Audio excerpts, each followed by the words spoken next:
What if I told you your whole life was a lie?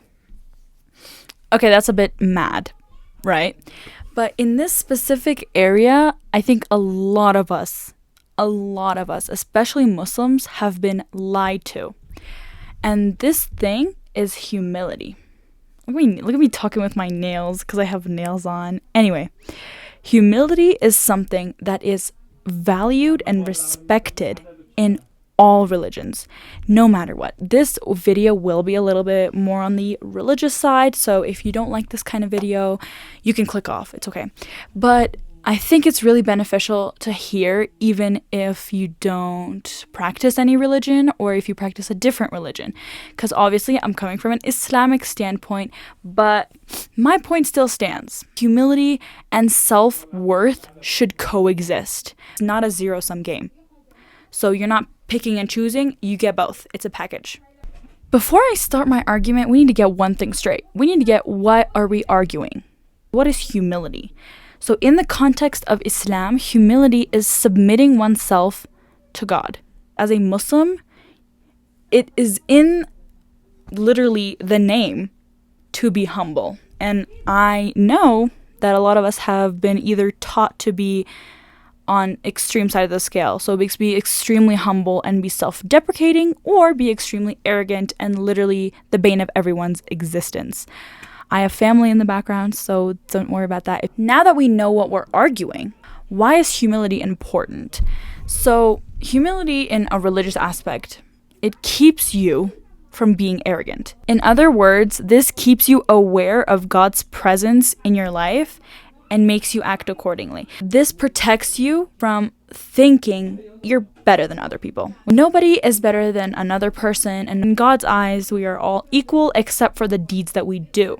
But also there's deeds that you don't see, so don't judge a book by whatever they do out in public, because they could be very, very different in private. We need to talk about the difference between humility and self-deprecation, which I think is the most important thing. Humility is saying that you were blessed by God. Okay, it's acknowledging that you're blessed by God, and it would be disrespectful to not only undermine God's blessing, but also undermine your hard work that you put into it, your effort that you put in, undermining how much of this blessing that you have to not go after it. You are in control of what you do with the blessings that God gives you. But self-deprecation is putting yourself at the passenger seat of your life, or even like the back seat, which makes you feel powerless and makes you act like nothing you do is good enough, which is, first of all, very, very ungrateful and very untrue. You're being ungrateful to God and saying that whatever you give me is not enough. I never consider myself enough. You're saying, you're self-deprecating, but also, you know what? You're a creature of God. And if you're disrespecting yourself, you're literally disrespecting God. I have an example of this. So if you spit on the Kaaba, that's very disrespectful, right? We know the Kaaba is like really, really religiously significant. So we know it's like one of the holiest places on earth. Actually, it is the holiest place. But when you speak to yourself in a undermining and self-deprecating tone, you are actually being more disrespectful to God than if you were to spit on the Kaaba. God sees you as way more valuable and way more worthy than the Kaaba. So the fact that you're disrespecting yourself every single day, being ungrateful, okay, doesn't make sense. It doesn't add up. The overlap with faith is that all religions, no matter what, Christianism, Judaism, Buddhism, Hinduism, and Islam, all value humility. It is a divine trait. Everyone wants to be around you. You light up a room when you enter it. And not only that, in the West, I have realized a lot of people have gone from being extremely humble or like self-deprecating even to extremely arrogant, or like which I'm going to show you in like further examples, but I'm going to scream and shout my accomplishments to the world because I deserve love and attention and validation, blah, blah, blah.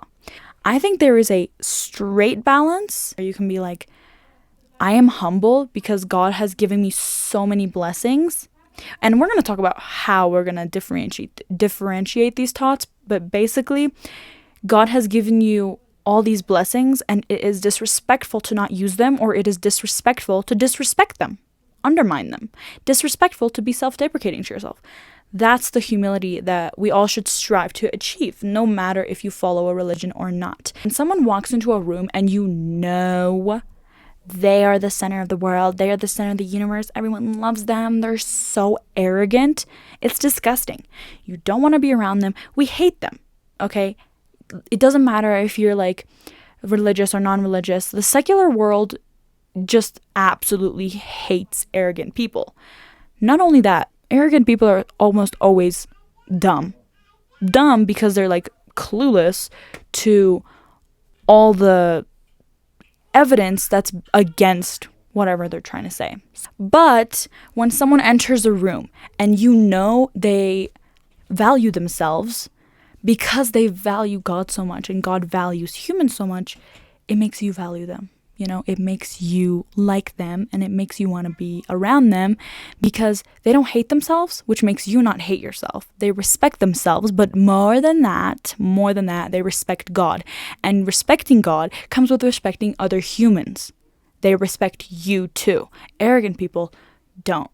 If anything, they think of themselves as above others and are ignorant to the fact that, you know, everyone's equal. So I genuinely with all my heart have such a disdain for arrogant people. Now let's get to the fun and tangible part of things. Here is the difference between self-deprecating thoughts and humble thoughts.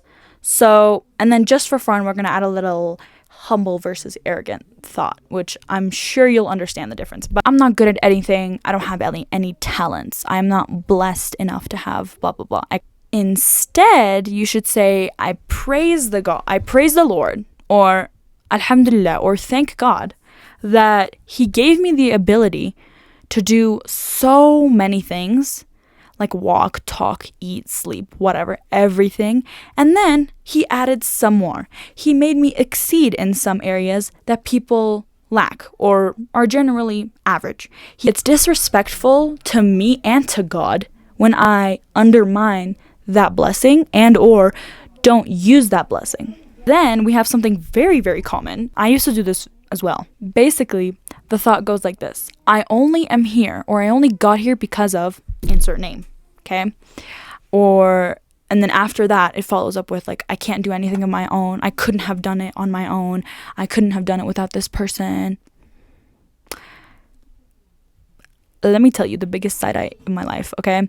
Instead, you should say, thank God for guiding me through this person, insert name, or through insert multiple names, whatever.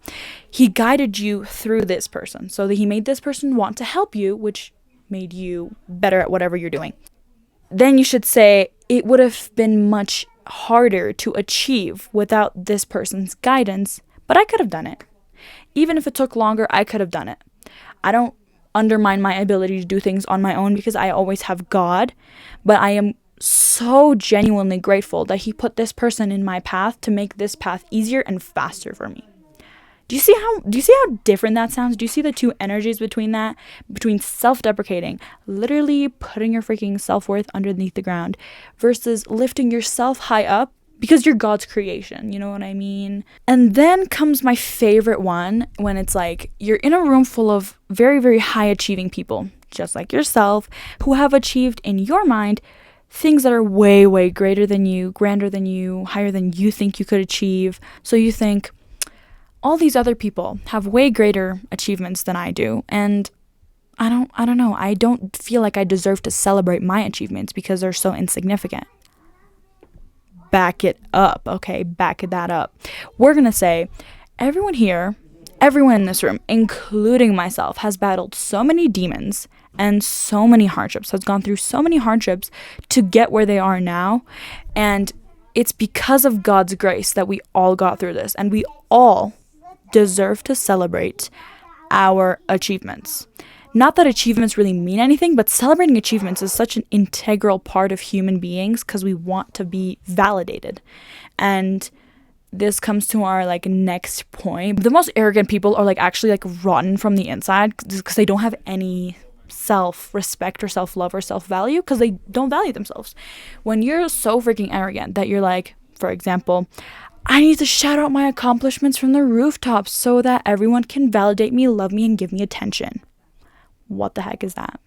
Are you not enough for yourself?